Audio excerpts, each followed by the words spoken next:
आज हम डिस्कस करेंगे वो कॉमन मिस्टेक्स जो हम सब करते हैं जब हम इंटरव्यूज़ के लिए जाते हैं। ये मिस्टेक्स आपको नहीं करनी है, गलती आपको नहीं दोहरानी है। सबसे पहली गलती जो आप करते हैं जब भी आप इंटरव्यूज़ के लिए जाते हैं वो ये है कि आपने पिछली जॉब क्यों छोड़ी। आप बोलते हैं बहुत कुछ नेगेटिव अपने पास्ट एम्प्लॉयर के बारे में या अपने पास्ट मैनेजर या बॉस के बारे में या फिर अपनी पास्ट कंपनी के बारे में। ये सब आपको नहीं बोलना है। जब भी आपसे पूछा जाए कि आपने अपनी पिछली जॉब या पिछला जो कंपनी है वो क्यों छोड़ी है, यहाँ पे समझने की बात ये है कि अगर आपने अपनी पास्ट कंपनी, पास्ट एम्प्लॉयर, अपने पास्ट बॉस या किसी के भी बारे में कुछ भी बुरा कह दिया या कुछ भी नेगेटिव कहा, तो जो आपका HR इंटरव्यू ले रहा है वो पहले ही समझ आता है कि इसी तरीके से जब भी कुछ भी ऐसा थोड़ा सा भी चैलेंज आएगा तो शायद आप हमारी कंपनी को भी छोड़ के चले जाएंगे। और सिर्फ इतना ही नहीं, हमारी कंपनी के बारे में भी इतना ही या हो सकता है इससे भी ज्यादा बुरा भला बोलेंगे, जिससे आपकी जो पर्सनालिटी है वो एक नेगेटिव पर्सनालिटी की तरफ इंटरव्यूअर को खींच के ले जाएगी। जिससे होगा क्या कि भले अभी तक आपका इंटरव्यू बहुत अच्छा चल रहा था, लेकिन सिर्फ आपने क्योंकि अपने पास्ट एम्प्लॉयर की, पास्ट कंपनी, अपने पास्ट बॉस के बारे में कुछ भी नेगेटिव बोल दिया या उसको बढ़ा चढ़ा के बोल दिया या जैसा था आपने उसी को ही बताया, लेकिन फिर भी उससे आपकी जो नेगेटिव पर्सनालिटी है वो पोर्ट्रे हो जाती है उस इंटरव्यू में। और यही एक रीज़न है जिसके वजह से इंटरव्यूज़ में आप लोगों से पूछा जाता है कि आपके पास्ट एम्प्लॉयर में क्या कुछ कमी थी या क्या वजह थी जिसकी वजह से आप अपना जो पास्ट पहली जो नौकरी है वो छोड़ के यहाँ इंटरव्यू में हमारे साथ आज बैठे हुए हैं, ताकि अगर कहीं पे भी कोई भी गड़बड़ी आपके जवाबों से इंटरव्यूअर्स को नज़र आ जाए, चाहे आपको पता चल जाए कि आप पुरानी कंपनी की, पुराने बॉस की या पुराने जॉब की बुराई कर रहे हैं, तो यानी कि आप एक ऐसी पर्सनालिटी है कि जब भी आपके पास थोड़ा बहुत कोई भी चैलेंज या इशू आ जाता है, कोई भी दिक्कत आती है आपको नौकरी में पर्सनल बेसिस पे या फिर प्रोफेशनल बेसिस पे, तो आप इसी तरह से रिएक्ट करते हैं। आपको चैलेंजेस को हैंडल करने की क्षमता नहीं है आप में, और ऐसी पर्सनालिटी उन्हें नहीं चाहिए आगे भी। तो इस बात का आपको ध्यान रखना है कि जब भी आप इंटरव्यूज में आज के बाद से जाएंगे, आपको इंटरव्यूज में पुराने बॉस की, पुराने जॉब की, पुरानी कंपनी की, पुराने ऑर्गेनाइजेशन की बुराई नहीं करनी है। दूसरी गलती जो हम सब करते हैं जब भी हम इंटरव्यूज में बैठते हैं कि हम किसी भी इंटरव्यू में कोई भी सवाल का जवाब जो है वो एक स्टोरी की तरह नहीं देते हैं। हम बहुत अलग अलग डिस्कनेक्ट्स होते हैं, उनको कनेक्ट करने की कोशिश करते हैं, फिर भी हम एक अच्छी सी ब्यूटीफुल स्टोरी नहीं बना पाते हैं। हमें इंटरव्यूज़ में सवालों के जवाब इस तरीके से बनाने हैं, उन्हें पहले से प्रिपेयर करना है ताकि वो जवाब एक कहानी लगे। कहानी जिसमें कैरेक्टर्स होते हैं, जिसमें आपका नाम होता है, आपकी जॉब है, आपकी हॉबी है, आपके सपने हैं, आपके ऑब्जेक्टिव, विजन, मिशन की बात हो रही है, आपकी जो वैल्यूज़ हैं, आपकी जो स्किल्स हैं, उनको इस्तेमाल करके आपने अपने ऑब्जेक्टिव्स को देखा है, एनालाइज किया है, विजन मिशन से उसको अटैच किया है, अपने चैलेंजेस को भी उसमें इंक्लूड किया है, जितने इश्यूज आए हैं, वीकनेसेस आए हैं, उन्हें ओवरकम किया है, या फिर अपने स्ट्रेंथ्स को ज़्यादा से ज़्यादा इंपॉर्टेंस देके आप आज यहाँ तक पहुँचे हैं और इस इंटरव्यू में इस HR के साथ बैठे हुए हैं। क्योंकि अब जो भी आपने सीखा है इस पूरी कहानी से, जिसमें जो मेन कैरेक्टर था वो आप थे, आपका नाम था, वो अब ये चाहता है कि आगे अपने ऑब्जेक्टिव्स को लेके जाए,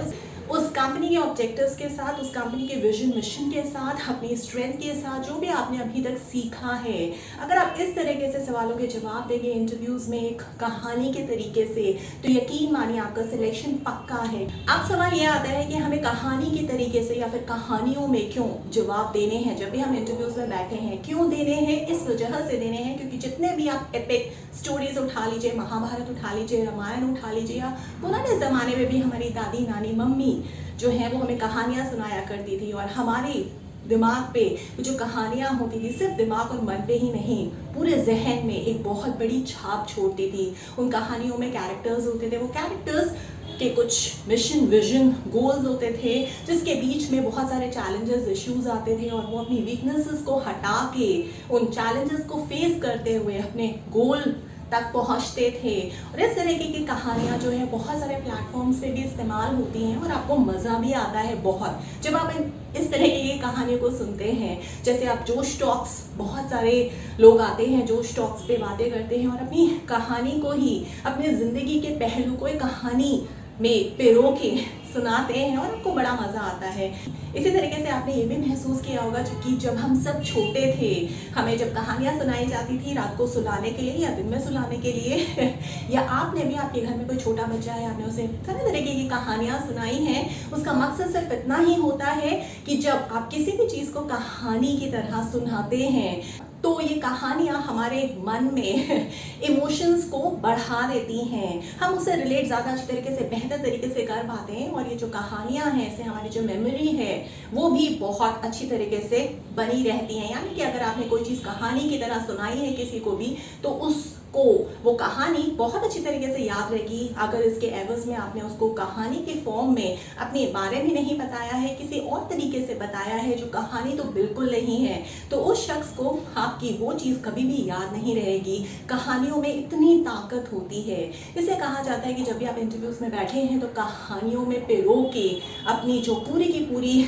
tell me something about yourself, ये जो पूरा का पूरा जवाब है उसको प्रिपेयर करिए। अगर आपकी कहानी बहुत अच्छी होगी, उसमें इमोशंस भी बहुत जागेंगे और उन इमोशंस की वजह से आप बहुत अच्छी तरीके से एचआर से कनेक्ट भी कर पाएंगे और एचआर भी आपसे बहुत अच्छी तरीके से कनेक्ट कर पाएगा और तभी आपका सिलेक्शन पक्का हो जाएगा। तो अपने जवाबों को इंटरव्यूज़ में कहानी की तरह प्रिपेयर करिए अगर आप चाहते हैं कि आप इस गलती को दोबारा से ना दोहराएं। तीसरी गलती जो आप सब करते हैं इंटरव्यूज़ में वो ये है कि आप जब भी अपने बारे में बता रहे होते हैं आप जनरलाइज्ड व्यू देते हैं, आप कभी भी स्पेसिफिक नहीं होते हैं जहाँ पे आप नंबर्स को, डेटास को इंक्लूड करें। आपको कोई जनरल स्टोरी नहीं बतानी है जो आप हर इंटरव्यू के लिए प्रिपेयर कर लेते हैं जवाब कि हम इसी तरीके से हर इंटरव्यू में सवाल का जवाब देंगे। जी नहीं, आपको स्पेसिफिक जवाबों को तैयार करना है, जनरलाइज जवाबों को नहीं तैयार करना है। एचआर वहाँ पे स्पेसिफिक जवाबों को सुनेगा और वो आपसे ज़्यादा अच्छी तरीके से कनेक्ट तभी कर पाएगा जब उन जवाबों में आपके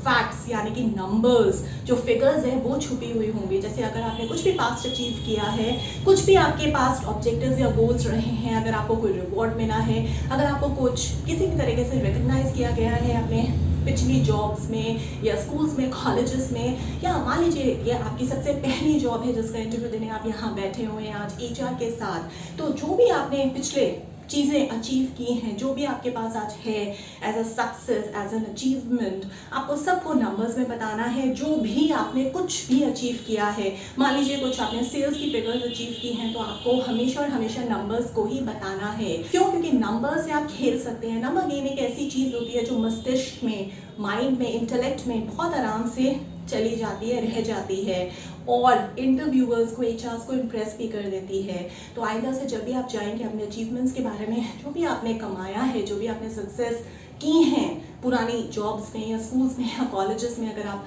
सबसे पहली बार इंटरव्यू दे रहे हैं आज एचआर के साथ बैठ के, सारी की सारी अचीवमेंट्स को आपको नंबर्स में कन्वर्ट करके बताना है। बिना नंबर्स के कोई बात नहीं बनती है। चौथी गलती जो हम सब करते हैं इंटरव्यूज़ में वो होती है कि जब भी हम अपने अचीवमेंट्स के बारे में बता रहे होते हैं, हम सारा क्रेडिट खुद ही ले जाते हैं कि मैंने ऐसा किया, मैंने वैसा किया।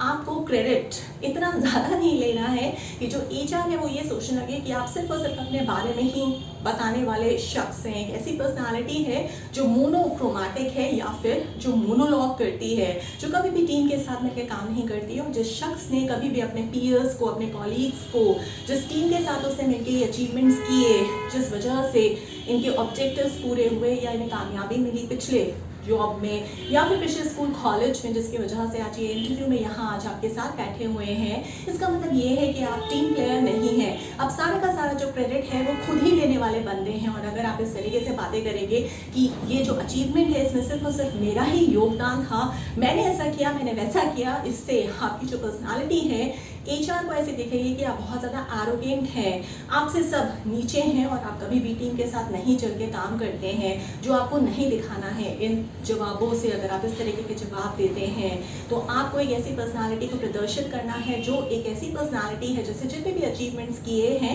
उसमें आपका योगदान तो है लेकिन साथ साथ में आपके पीयर्स, आपके कॉलीग्स का भी योगदान है, आपकी कंपनी का भी योगदान है। क्यों? क्योंकि कोई भी चीज़ ऐसे पॉसिबल है ही नहीं अगर आप खुद अकेले करके आगे उसे ले जाए और उसको अचीव करें। आपको सहसहमति तो चाहिए ही होती है, चाहे आप सोसाइटी की बात कर लें, चाहे आप कंपनी में अपने पीयर्स या कॉलीग्स या अपने बॉसेस की, या फिर आपके अंडर जो टीम है उसकी बात कर लीजिए। तो अगर आपको अपने आप को टीम प्लेयर दिखाना है, क्योंकि एचआरस भी इंटरव्यूअर्स में उन्हीं पर्सनालिटीज़ को पिक करते हैं आगे सिलेक्ट करने के लिए जो पर्सनालिटीज़ टीम प्लेयर होती है। और इसी में एक चीज़ आती है कि जब भी आप अपने अचीवमेंट्स की बातें कर रहे होते हैं, आप कभी भी अपनी वीकनेस या किसी भी तरह का चैलेंज या इशू की तो बात करते ही नहीं हैं कि हाँ आपके उस अचीवमेंट में एक रोड़ा था, एक ऑब्स्टिकल था, या बहुत सारे ऑब्स्टिकल्स थे, बहुत सारे चैलेंजेस और इश्यूज आए थे, उसमें आपकी कुछ वीकनेसेस भी उजागर हुई थी और उन वीकनेसेस पे आपने काम किया, उन ऑब्स्टिकल्स को, उन चैलेंजेस को आपने रिमूव किया और फिर आप आगे बढ़े। जैसे इंटरव्यूअर बहुत अच्छी तरीके से आपसे कनेक्ट हो जाता है, उसे ये भी पता चलता है कि जब आप अपनी पर्सनालिटी से हट के काम कर रहे थे तो कुछ ऐसे ऑब्स्टिकल्स आए थे जिससे आपको पता चला कि अगर आप जो हैं उसके अलग होके कुछ ऐसे काम करेंगे जो आपकी स्ट्रेंथ नहीं है, तो आप जाहिर सी बातें कामयाब नहीं हो पाएंगे। कुछ चैलेंजेस आएंगे, ऑब्स्टिकल्स आएंगे, और कुछ जहाँ पे ऐसे चैलेंजेस थे जहाँ पे आपको संभलने की ज़रूरत थी, आपको थोड़ा सा रिफाइनमेंट चाहिए था, आपको थोड़ी सी ट्रेनिंग चाहिए थी, आपको मेंटोरिंग चाहिए थी, आपने वो भी लिया, आपने गाइडेंस भी एक्सेप्ट की, जिससे पता चलता है कि सारी की सारी चीज़ें हर इंसान की ज़िंदगी में होती हैं, चाहे वो पर्सनल लाइफ हो चाहे प्रोफेशनल लाइफ हो। तो जितना हो सके आप रियल रहिए। अगर आप अनरियलिस्टिक स्टोरीज बनाएंगे, कुछ ऐसी स्टोरीज जहाँ पे सिर्फ और सिर्फ आप सुपरमैन या फिर सुपर वुमन अपने आप को प्रेजेंट कर रहे हैं, तो वहाँ पे आपका रिजेक्शन हो जाएगा।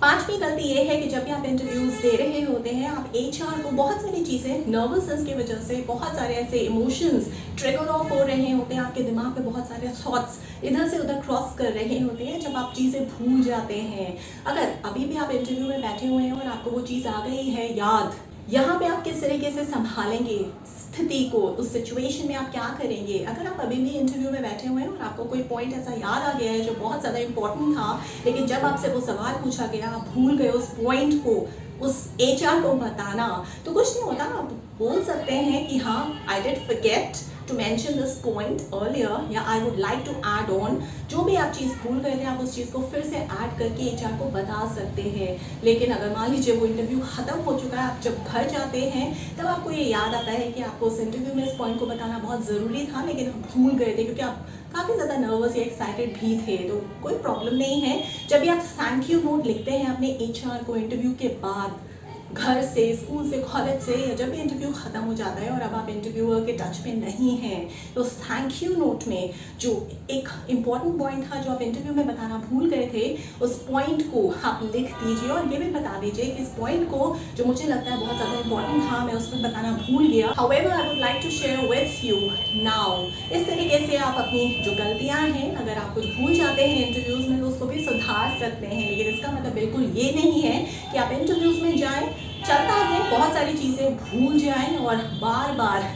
ये रेपिटेशन हो। जी नहीं, इन सारी गलतियों से आपको सीखना है। लेकिन इस वीडियो में आज आपको ये ज़रूर पता लगेगा कि किस तरीके से आप अपनी गलतियों को